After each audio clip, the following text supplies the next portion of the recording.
Okie dokie, so this is the next part in my series of working and making money in the middle of nowhere in the southwest of France. Now, this one is specific to becoming an auto-entrepreneur. So you're basically, in England, what's called freelance. And there's lots of different ways of becoming a freelance worker here in France. Now, because I was going down the routes of being a yoga teacher, which is profession libérale, so it's a kind of liberal profession, working with, you know, the body, and you're basically providing a service to the public, and it's kind of quite creative, so it's libéral. And also wanted to work more with my my sewing, my alterations, my teaching of these two things. So I decided, through advice from a friend, to go with Ursaff, and they would be my sécurité sociale. So I pay them every 3 months my social security money, and that is separate to tax.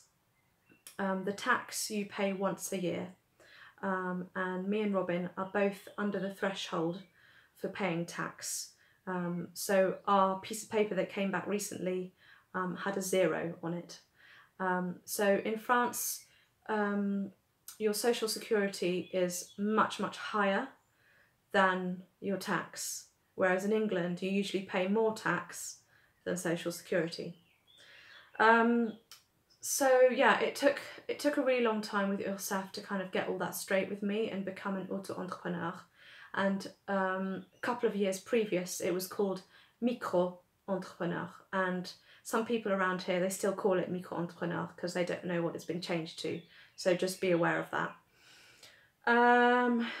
So yeah, setting up payments online and all that kind of stuff took time, and also Net Entreprise, which is who we pay through, they were doing loads of changes to their website and it was causing a bit of havoc. So that was tricky. But we got there in the end, and we've done a whole year and a bit now of, we're on our 5th trimestre with Ursaff, and it's going much better now, and we've kind of ironed out all the problems that we were having at the beginning. Well, I had more than Robin. I had the problems, and then Robin knew what to do after me kind of working it all out. What else can I say about that? Yeah, because at the very beginning I was talking to the Chambre des Métiers. I was talking to all sorts of different kind of umbrella people to do with social security, and what does yoga and sewing, what does that sit under? I really wasn't sure who to go with, and I was just kept getting chucked back and forth to all these different people because they didn't know who I kind of sat well with, and in the end it was Ursaff. So that's who I went with, and we were umming and ahhing with Robin, who's an artist, but also a musician and a teacher of both. Does he go with the kind of, there's a kind of fine art type one in France, with les artistes, but you have to be accepted into the kind of clan or group, and then you pay taxes very differently with them. Or does he go with someone else, because, you know, he's also a musician, he's not just one thing. The French find it confusing if you don't just have one métier or one kind of career that you want to focus on. If you have more than one, they get like, oh my god, that's too much, I can't deal with it. What are we going to do with you? You're too weird and different and like alternative, and oh, way too skilled in too many different areas.